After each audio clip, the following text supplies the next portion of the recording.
Electricity and magnetism are interrelated and are also interconvertible.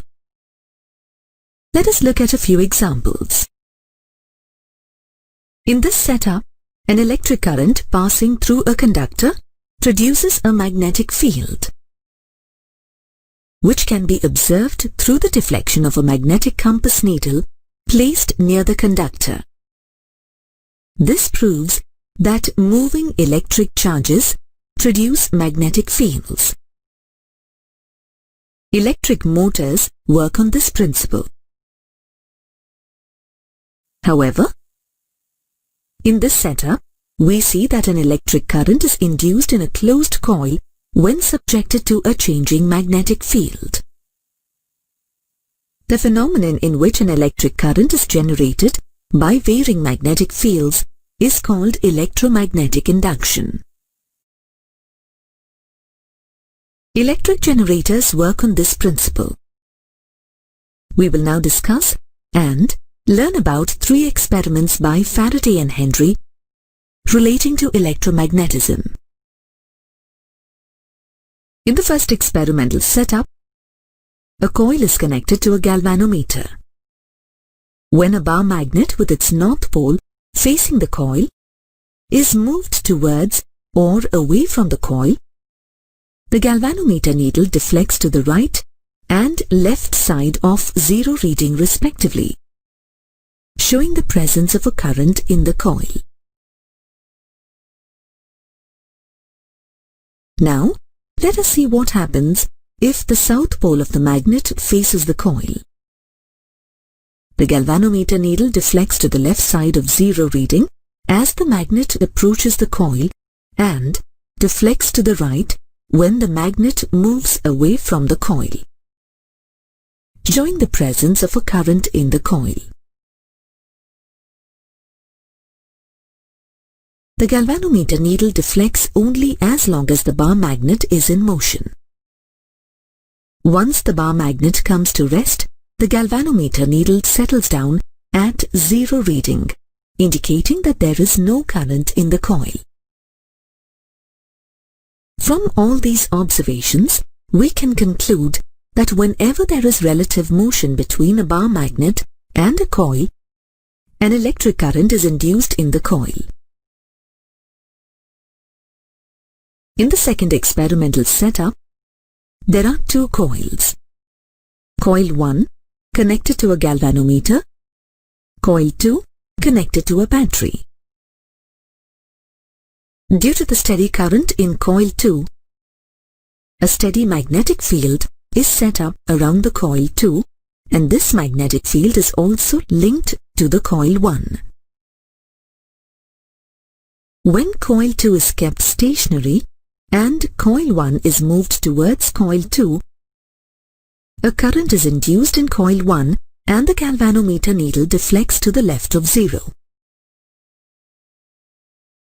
When coil 2 is kept stationary and coil 1 is moved away from coil 2, a current is induced in coil 1 and the galvanometer needle deflects to the right of 0.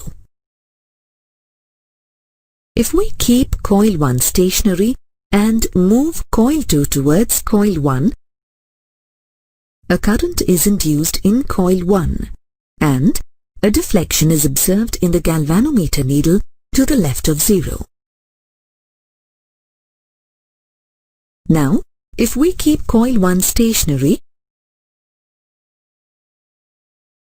and move coil 2 away from coil 1, a current is induced in coil 1 and a deflection is observed in the galvanometer needle to the right of 0.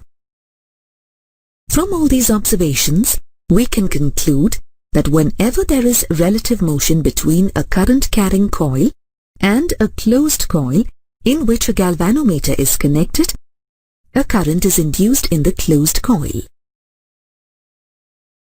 In the third experiment, a tap key is provided in the coil 2 circuit. Here, we can observe the deflection of the galvanometer needle even when the 2 coils are stationary. This deflection is observed only at those instants when the tap key is either switched on or off. This happens because of the change in magnetic field during switching on and off. When a ferromagnetic material like an iron rod is placed coaxially along the two coils, the effect of the magnetic field linked to the coil 2 increases due to the nature of the ferromagnetic material, as it allows more number of magnetic lines of force to link within the area of the coil. Hence, the deflection of the galvanometer needle increases, indicating an increase in the induced current.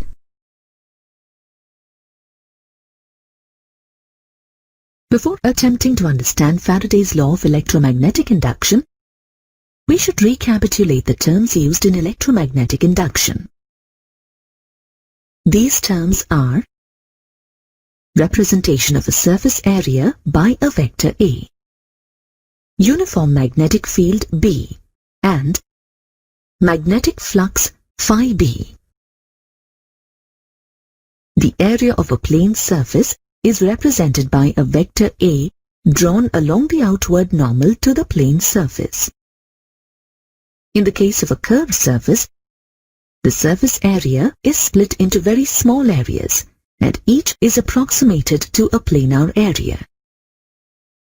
In a uniform magnetic field B, the number of magnetic field lines cutting across an area placed perpendicular to the field lines is same for each unit area of the surface.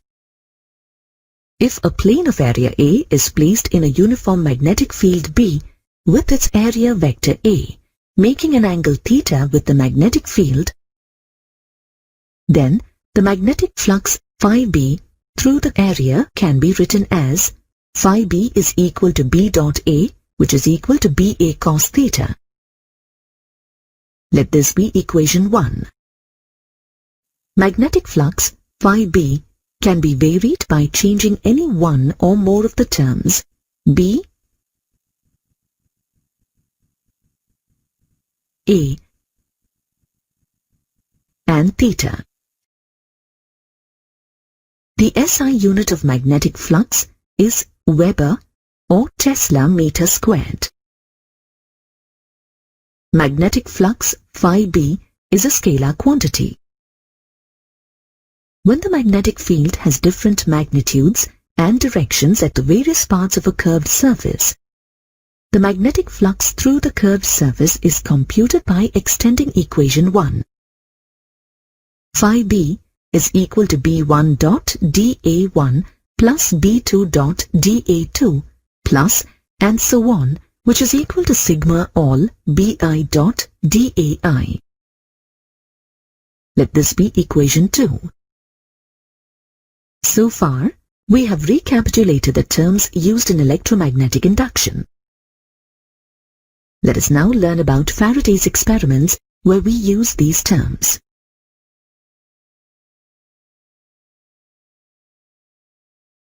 Faraday conducted 3 experiments, from which he concluded that an EMF is induced in a coil when the magnetic flux cutting across the coil changes with time.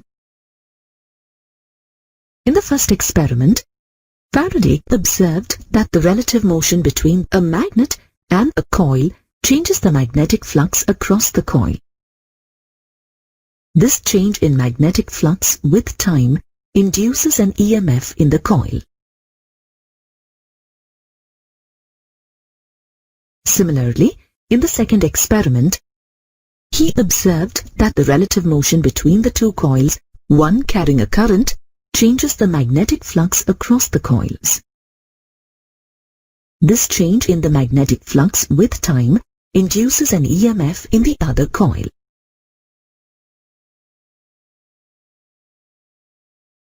In his third experiment with 2 coils, he found that if the tap key is pressed, the current in coil 2 and the resulting magnetic field rises from 0 to maximum value in a short time. This results in a change in the magnetic flux with time across coil 1, inducing an EMF in it. If the key is kept pressed, there is a steady magnetic field across coil 1. Thereby, there is no EMF induced in it and the current drops to 0. When the tap key is released, the current in coil 2 decreases from a maximum value to 0 in a short time, resulting in the magnetic flux across coil 1 to drop suddenly, thereby inducing an EMF in it. From the observations of these 3 experiments, Faraday concluded that the time rate of change of magnetic flux through a closed coil induces an EMF through it, and stated the Faraday's law of electromagnetic induction.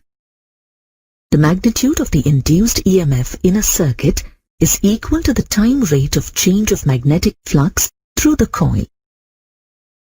We can put this law in the form of a mathematical equation: E is equal to minus d phi b divided by dt. Let this be equation 3. In this equation, E is the induced EMF. The negative sign indicates the direction of EMF and hence the current in the closed loop.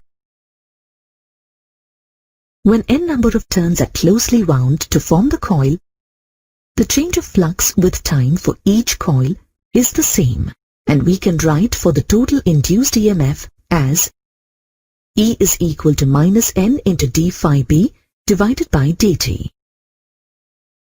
Let this be equation 4. In this equation, E is the total induced EMF. The negative sign indicates the direction of EMF and hence the current in the closed loop. Therefore, the total induced EMF can be increased by increasing the number of turns n of the coil. Before attempting to learn about Lenz's law, let us first recapitulate about the right-hand grip rule applied to a current-carrying coil. Consider a right-hand fist with the thumb extending out.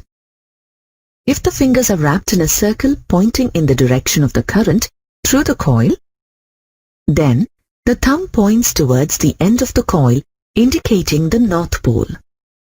Lenz's law helps us in identifying the polarity of the induced EMF in a coil. Lenz's law states that the polarity of induced EMF in a closed loop is such that it tends to produce a current which opposes the change in the magnetic flux that produces it. We can put this statement in simple terms. If a current is induced by an increasing flux, it will weaken the original flux. If a current is induced by a decreasing flux, it will strengthen the original flux. The magnitude of the induced EMF is given by Faraday's law, which is E is equal to minus d phi b divided by dt, where E is the induced EMF in the coil and phi b is the magnetic flux. The negative sign in this equation represents the effect as stated in Lenz's law. Let us look at Faraday's experiments and apply Lenz's law to them. To identify the polarity of the induced EMF and the direction of induced current in the coil. In this experiment, the coil, which is connected to a galvanometer, is at rest. A bar magnet with its north pole facing the coil is moved towards the coil. This causes the magnetic flux through the coil to increase.